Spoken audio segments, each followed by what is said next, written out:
ladder, the angels coming up and going down between earth and heaven. That is to say, the place where heaven and earth are connected. And he wakes and he says how terrifying is this place. For truly this is the house of God and the dwelling place of God on earth.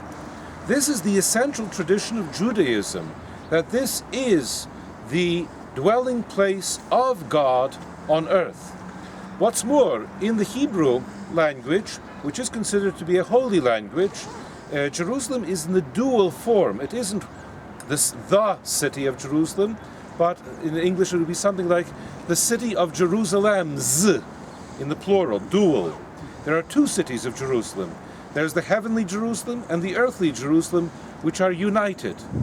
There is the Temple of Jerusalem, but there is also, as is described in the book of Daniel and Ezekiel, and then again in the Apocalypse of St. John, the Temple of Jerusalem in heaven and the Temple of Jerusalem on earth, such that there are two temples. There's the heavenly temple and the earthly temple, such that the whole tradition of Jewish theology, of Old Testament theology, already gives us this as being a holy place uniting heaven and earth, the umbilical cord which unites the celestial with the terrestrial.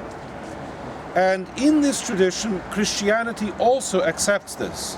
How often I have heard, among others, Patriarch Irenaeus and Patriarch Theophilus speaking about this specific issue, that those of us who are here in Jerusalem, and I can myself attest to this as well, we see miracles almost on a daily basis. We see things taking place here which could not possibly be considered normal in any other place upon the earth. People come here and they are healed. Miracles happen. The people become witnesses of various forms of miraculous phenomena which takes place here. Furthermore, it is believed, and this is frequently repeated, that the prayers which are said here in Jerusalem are more powerful than if they were to be said at any other location anywhere else on the earth. For this reason, among others, some of the monks, some of the nuns who are here in Jerusalem are frequently asked by those from their countries to remember them in a particular way, just because they are here in Jerusalem, and so they would be praying for those intentions in Jerusalem and not in the United States or in Poland or wherever. So in that sense, Jerusalem as God's holy city. The Temple of Jerusalem, perhaps this is not the best visibility of the Temple of Jerusalem, but as we see it from the Mosque of Omar, there's a wall immediately below it, and then going to the left to the end of that wall, that is the end of the territory of the temple. The Mosque of Omar is exactly in the center of the Temple Mount, and then to the right side, if you look at the mosque from our perspective, immediately below the mosque you see a minaret. In other words, one of those towers where the Muslims would go up to make the call for prayer. That is the end of the width of the Temple of Jerusalem. And the Temple of Jerusalem, this is the summit of Mount Moriah. If we look on the other side, beyond, in the distance, there's a circular church with a bell tower. That is the summit of Mount Zion, Mount Zion. So these two mounts. And they are connected together by this part of Jerusalem, which is one. And then the two peninsulae, the one of Zion and the other of Moriah, on the south end. We don't have very good visibility, but if we move from the Gold Dome to the right, we will eventually we will see a bell tower, a white bell tower, and then to the right of the bell tower, a large blue dome. Because it's blue, it's not so very visible. That is the dome over the Holy Sepulchre, the place of the resurrection of Christ, which for us Christians is the holiest place upon the earth. It is interesting, the Jews would always, and to this day, built synagogues so that the synagogue is always facing the Temple of Jerusalem. No matter where on earth they are, all Jews always pray in the direction of the Temple of Jerusalem, the Rock, the Holy of Holies. We as Christians, we pray to the east.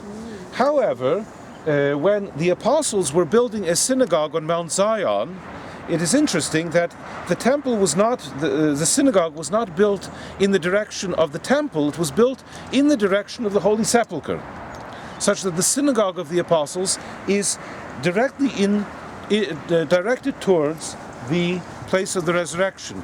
This reveals to us something of the mind of the apostles at that time, that we should now redirect ourselves from the Old Testament temple to the New Testament temple, which is the place of the resurrection.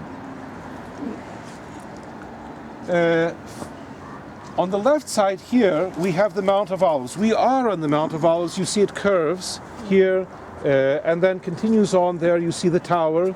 The tower is supposed to represent the ascension of Christ, which was from the Mount of Olives. Immediately in our forefront we see the Basilica at Little Galilee.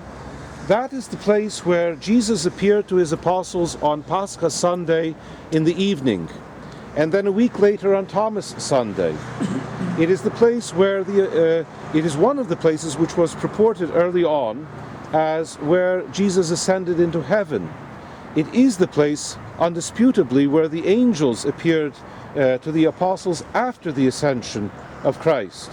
It is furthermore by the Mother of God, according to the Apocrypha, considered the second most important place in Jerusalem after the Basilica of the Resurrection, that is to say, the Holy Sepulchre and Golgotha. The Apocrypha tell us that the Mother of God lived in Jerusalem until her death, and that every single day she would make her own pilgrimage to the tomb of Christ, to Golgotha, and to the summit of the Mount of Olives to pray at Little Galilee every single day until 3 days before she died.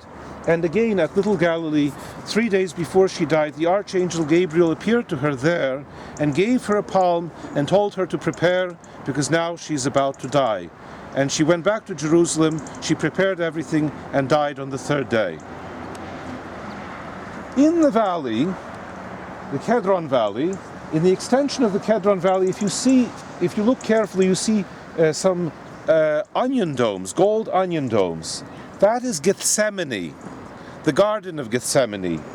And as you will remember, in the Garden of Gethsemane, on the night from Holy Thursday to Good Friday, Jesus prayed, and it was there that he was betrayed by Judas and arrested by the archpriest's guard.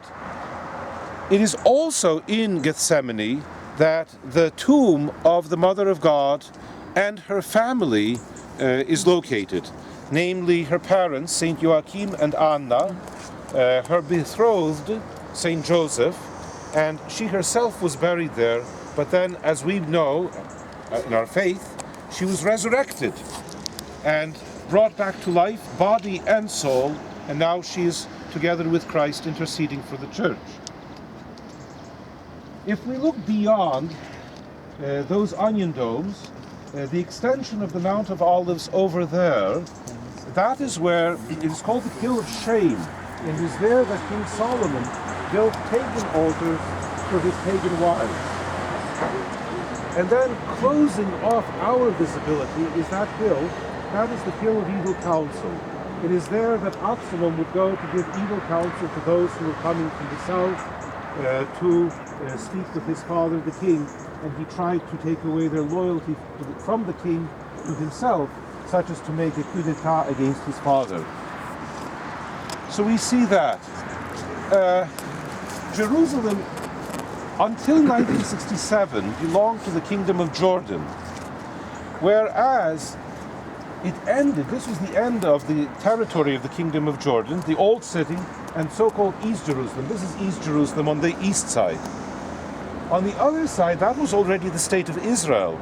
And so as such, whereas there was almost nothing on the other side, after 1948, everything that we see there on the other side, including those small skyscrapers, They are all the Israeli Jerusalem, West Jerusalem, built after 1948.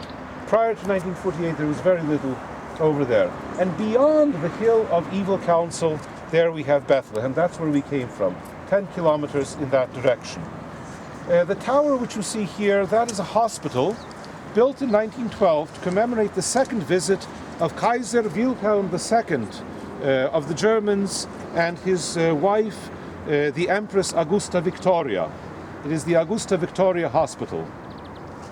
This is the Hebrew University of Jerusalem, which I mentioned in the bus.